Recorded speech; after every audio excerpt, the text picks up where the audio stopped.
Well, good Sunday morning, and thank you for watching Beyond the Headlines. You can't see it, you can't feel it, but you can't live without it. And for years, residents questioned exactly that, whether the air we breathe is actually doing us more harm than good. This past week at City Council, a presentation of new findings of ethylene oxide emissions by the Environmental Protection Agency. The presentation encompassed a 4-month-long study. The study had air quality monitors placed around the industrial park district near Midwest Sterilization and within the nearest school and neighborhood. According to the EPA, the study showed that ethylene concentrations dropped the further away people were from Midwest Sterilization. They also cited at the time of their study there were no immediate health effects caused by the exposure to ethylene. In fact, EPA went on to revise prior findings. However, District 7 Representative Vanessa Perez stated that the air monitors had not been placed within the school and neighborhoods and believed it was necessary to continue monitoring the air quality. A resolution was also reached to work towards blood testing, a step the EPA says is necessary. And that's where we begin this discussion this morning. And let me introduce our panel. We are joined by the mayor of the city of Laredo, Dr. Victor Trevino. Dr. Victor Trevino, good morning. Thank you for being here. Good morning, everyone. KGNS political contributor Sergio Mora, KGNS anchor and investigative reporter Mindy Caso, and KGNS general manager Luis Villarreal. Good morning to all of you. I'm not going to say anything about the fact that you're wearing jeans. Oh my God. Mayor, a little bit of clarity on this. It seems like there was clarity that we seem to be okay, according to this study, in regard to the ethylene oxide emissions. But I'm getting the sense that a lot of people at the city are not satisfied with the results. Is that accurate? Well, first of all, the reason we brought this up, I put it on the agenda again, is because we still don't have a definitive answer as to is there a causation to the lymphomas and leukemia problem we have seen on this area. We know that the monitors were placed there and their findings were actually not indicative of any problem. But we know that there has been more incidents of cancers in the area, according to State Department of Health. But the thing is that we need to know, we need to have proof to present to the EPA showing that there might be a problem. And one of the items I put on the agenda was to do blood monitoring. And this was proposed when I was health authority, and it was not approved. But at this point, we brought it up again. I brought it up again so we can have a target group of people around this area to be subjected to blood testing. And this way we can have some correlation and maybe some causation. Why do you think that the EPA said that the blood work was not necessary, but we have, the city has shown that, like you just said, there is an increase in some issues there? They deferred the blood testing to your doctor. So the EPA said, go to your doctor and see what he indicates. So definitely, you know, as doctors, we do indicate blood tests to find out what a diagnosis is. So to me, this is something that's on the money. We should get blood testing. I proposed it, and through the health department, I think we should initiate that. Mr. Mayor, the blood test, and I don't want to get too technical or go down the scientific road here, but that blood testing would not give you the cause of the illness. It would just give you the illness. Would there be any determination as to whether one was affecting the other? I'm not. Yeah. Again, I don't know if it makes sense what I'm trying to ask. We know that ethylene oxide causes certain cancers, and if there's a plant, you live around the area, and you get a level of ethylene oxide elevated in your blood, I mean, there's a correlation. Gotcha. And possibly a causation there. So it would show up in the blood, is what you're saying? Yes. That's the reason for the blood test? Yes, exactly.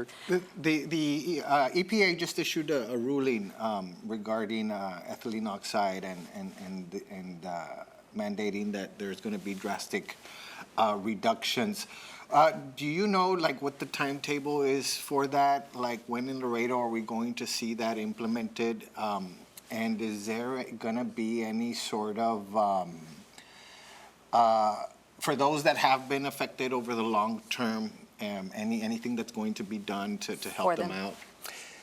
Well, we know that EPA put a noticed out that they want a 90% reduction of all plants that emit ethylene oxide Yes. to be implemented within the next 3 to 5 years. Okay.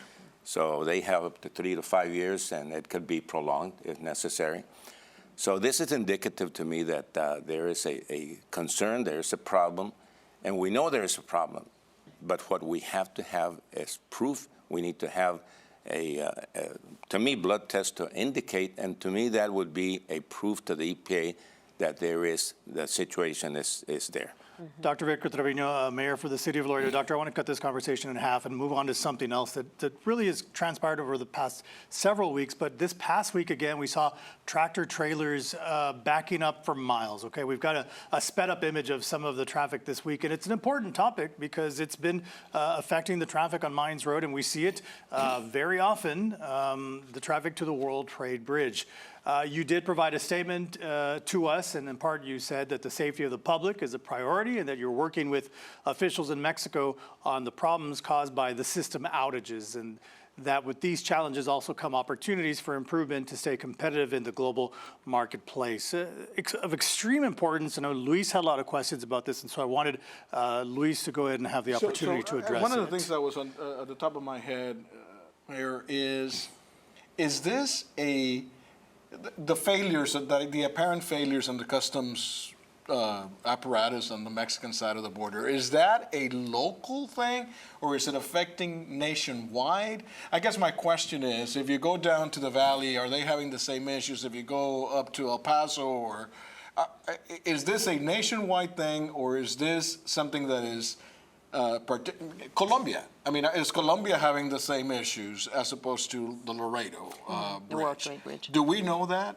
We do know that, and it is a nationwide problem on their side. It is a nationwide problem. When it goes down, it affects the whole border. Okay. So these are things we need to address. We need to work with our counterparts. As a matter of fact, we have meetings with federal officials coming up to address the problem and see how we can collaborate to make this, to address this issue. And is it a software issue? Like they don't have the technology that they need? Or why did it seem like it just kind of started happening within, like Ruben said, the last month or so? What happened? It didn't happen before that. It's several factors. The technology is one of them, but there's other factors that have to do with the delays. And we've had three episodes that have happened recently. But we're addressing that, and that's the reason we need to have the meetings and collaborate with the federal partners to get on the same page and have some solution to this. So you feel comfortable, and I don't want to be the conspiracy theorist here, but do you feel comfortable that this is not some targeted effort by any other interested party to make Laredo look like an inefficient port and divert some of our economy elsewhere? No, I don't think so, because it affects it nationwide. Everybody. Okay, I just wanted to put that out there. Conspiracy theory. Well, you know, there are a lot of Yes, there interests are. at hand, and Yeah. you know, the state of Nuevo León is very interested in promoting crossing through Right. Colombia, and For so, sure. you know, if Nuevo Laredo can't handle it, We come can. through Colombia. Right. I don't know. It also affects them because it's Yeah. a nationwide. So, Okay. fair enough. Well, this seems to be coming at a time when the onshoring boom is accelerating. We're seeing just a dramatic increase in trade. Is the infrastructure that Laredo currently has, is it adequate for what we're seeing in terms of the increases in traffic? Or is it, for example, when something like this happens, is our infrastructure not capable of accommodating the overflow? Right, and these are challenges that we do have.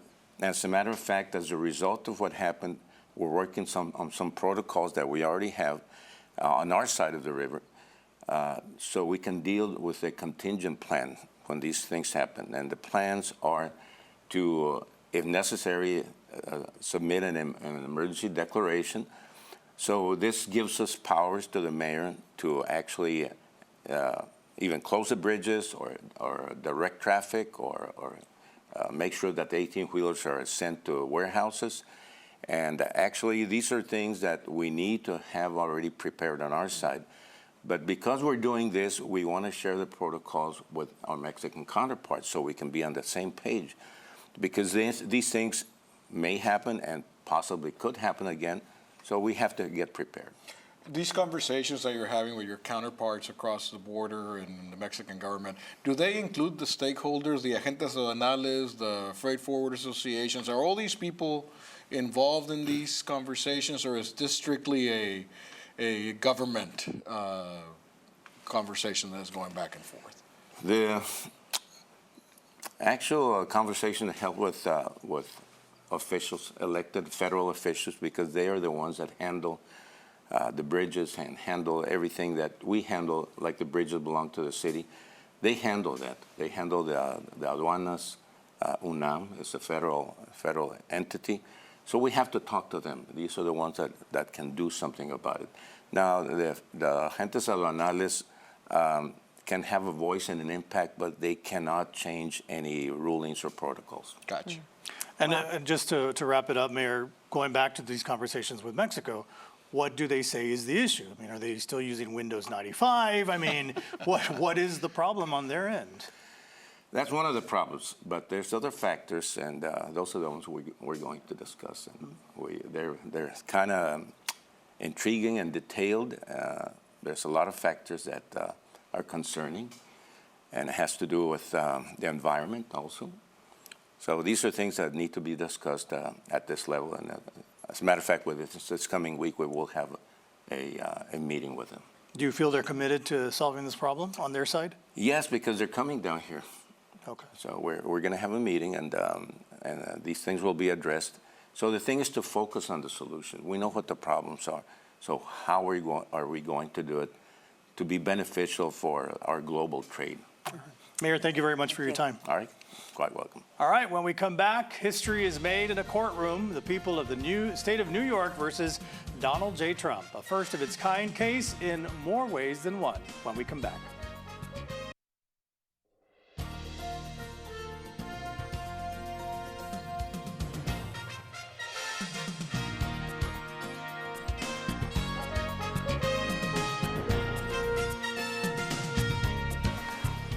Welcome back to Beyond the Headlines. We have a jury, a group of 12 men and women who have been chosen to sit in and decide the fate of a former president facing a criminal trial for the first time.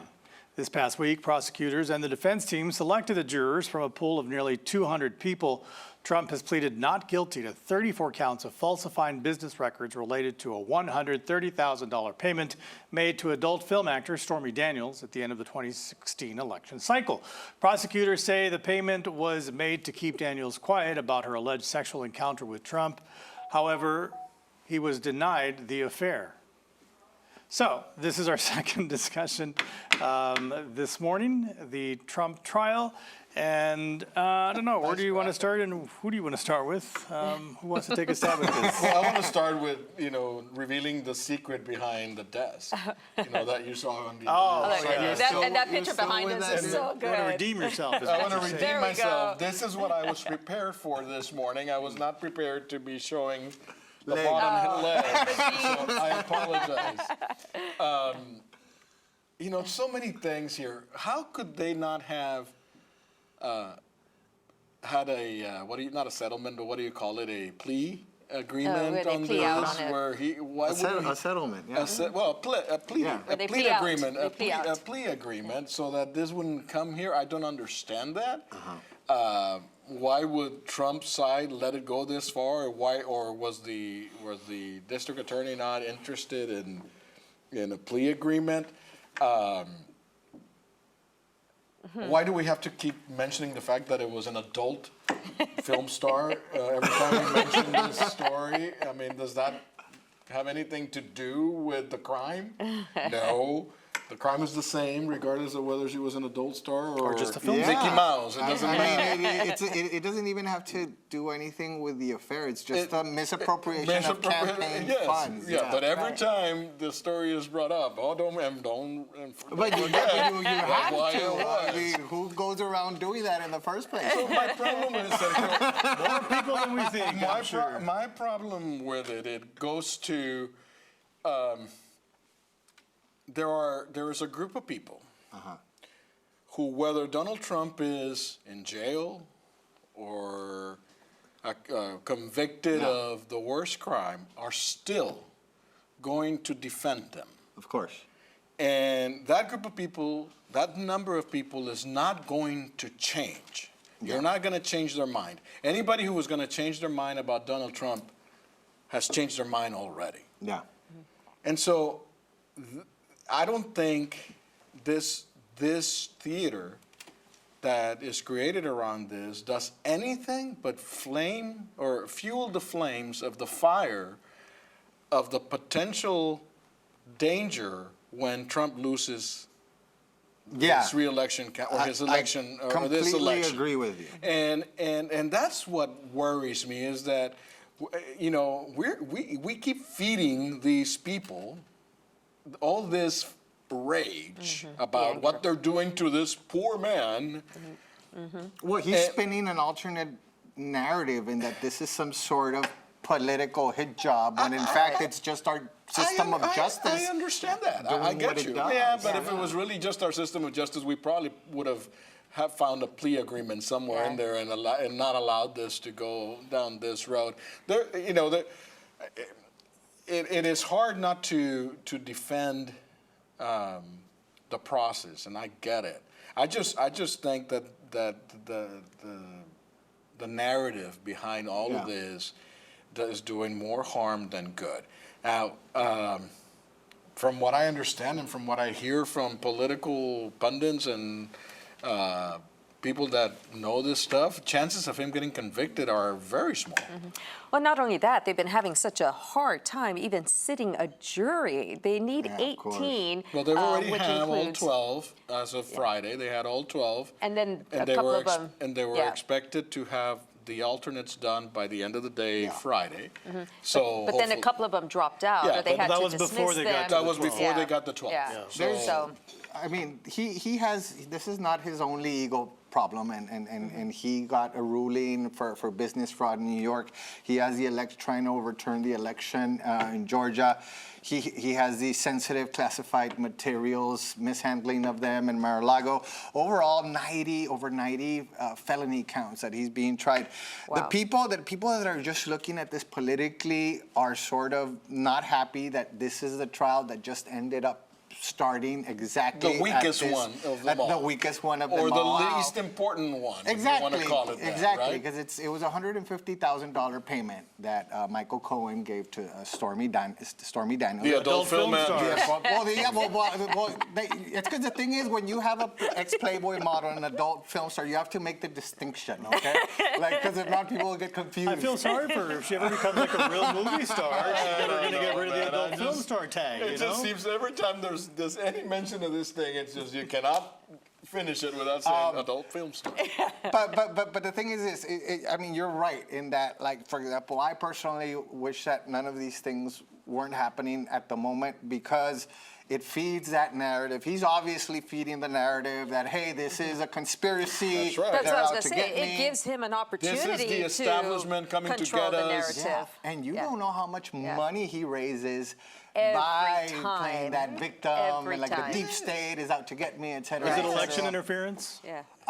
No, this isn't election interference. What happened was he used that money that was No, paid I to think when Stormy. you No, what I asking- meant is this trial at this time election interference? Is bringing this trial and starting this trial right now in the middle of the campaign, No. would it not be considered election interference? No, it's two different systems of government. The judiciary is going to do what it needs to do according to its timetable, no matter what has happened. Who is the boss of the judiciary? Politically, well, the judges. And who is the boss? I mean, who are isn't the Merrick Garland Supreme Court is the highest court I in know, the but land. isn't Merrick No, Garland? you at have the- three. No, that's a Merrick Garland, prosecute. yeah. That's when the Attorney government General. prosecutes That's the somebody. Attorney General's office. Right. Yeah, So- that's different than Yeah. the judiciary. Yeah. Okay, but okay. But the government isn't trying Donald Trump. This is a lawsuit. Well, I understand the government. Yeah. Well, yeah, it's the government of the United States against Well, no, Trump. you break the Well, it's the election, New York. the election law. the New York. New York. Yeah. Yeah.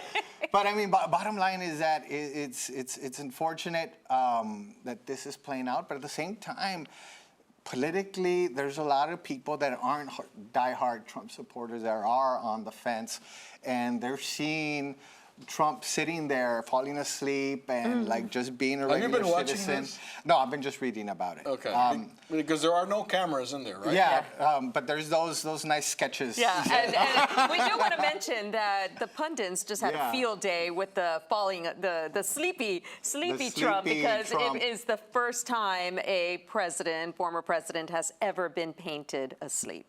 So. Well, and another thing, one of his main attacks against Joe Biden is Sleepy Joe Sleepy Biden. Joe, yeah, now we have so Sleepy he's- Trump. He's falling asleep All right. at the Trump. When we come back, we'll take a look back at the one thing our panelists cannot stop thinking about. Welcome back. It's the one thing our panelists cannot stop thinking about, surge. Well, Ruben, for the second time in a row, the city of Kyle, Texas, it's 20 minutes south of Austin, is having a gathering of the Kyles. Basically, they're trying to get as many Kyles as possible in one place to break a Guinness Book of World Records. The cutest thing. Last year, they got like around 1,400 Kyles to come together. They didn't break the record. The record is like 2,300 Ivans who came together in Bosnia a few years ago. Wow. So that's what they're trying to beat. They're going all out again this year. So if you are named is so Kyle, awesome. Kyle. yeah, if you're named Kyle or you know anybody named Kyle, sign up. It's in May. I think it's May 18th. Go to the city's website. I don't either. And Kyle is right off of I-35. So once you get to San Marcos, you just travel a little bit towards Austin. It's right there. So easy peasy. You just need to Let's find break some a Kyles. record. You just need to find some Kyles. Show up with some Kyles. That's right. Okay, Mindy. Well, my one thing is a really neat thing, I think, is something that we hope comes of this. It's a downtown Laredo summit. It is scheduled for this coming Wednesday, April the 24th. What makes it a little different, of course, the city of Laredo and a slew of other folks are wanting to really find out what to do to reflourish the downtown area, take it back to the heyday. So they're doing this. They've invited the public, but what I think that's really neat about this is that they're bringing in outside folks to do a panel discussion. So a couple of the folks that you see now on your screen are actually from a downtown association. We've got one of them is from Corpus Christi, another of them is from El Paso, so everyone is invited to attend this. It's coming up Wednesday.